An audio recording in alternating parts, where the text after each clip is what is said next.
Hello everyone! Hello mga kakabsat! Hello mga followers, mga subscribers! Welcome back to my YouTube channel, Melody Tablet Alejo.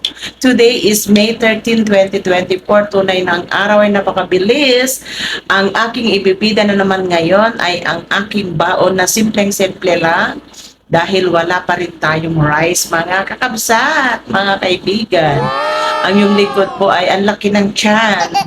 Parang buntis, pero hindi po totoong buntis. Malaki lang talaga ang tiyan ko ngayon dahil hindi ko alam. Sarap kumain. Kaya ah, ito lang pagkain natin ngayon talaga. Magda-diet na talaga ako ng todong-todo. Kasi next week ako po ay uwi sa probinsya. Kailangan maganda. Ay, maganda daw. Kailangan magmukha naman akong hindi buntis. So, ito lang po ang pagkain natin.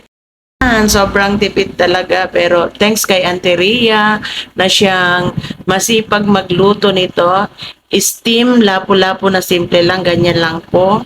Sabi ko wag niyang lagyan ng toyo, yung simple lang kasi gusto kong walang mantika ngayon. Alam niyo naman, diet-dieta ng yung lingkod.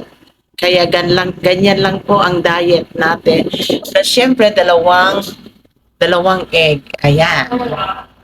Hindi pa kasi ako nag-rice ngayon para sobrang diet talaga. So, ito lang. Share ko lang, mga kabsat.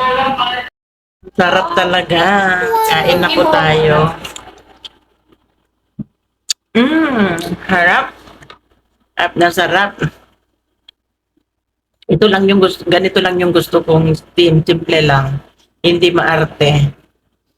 Basta maraming sibuyas at saka luya, may konting bawang din.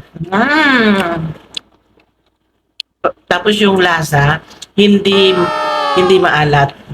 Kasi katamtaman lang ang gusto ko. Kaya kuhang-kuha ni Auntie Rhea ngayon yung gusto kong timpla. Thank you again, Auntie Rhea. Love you.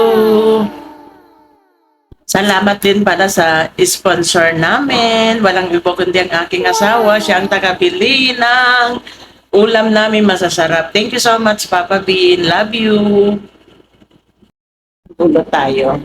Ang gulo. Salamat po sa inyong panonood sa short vlog na ito. Kung nagustuhan nyo po, please paki-like, share, and subscribe. Ito muli ang iyong kaibigan si Melody nagsasabi. Problema man ay marami, huwag sana nating kalimutan. Ngumiti. Bye! See you on my next vlog. God bless us!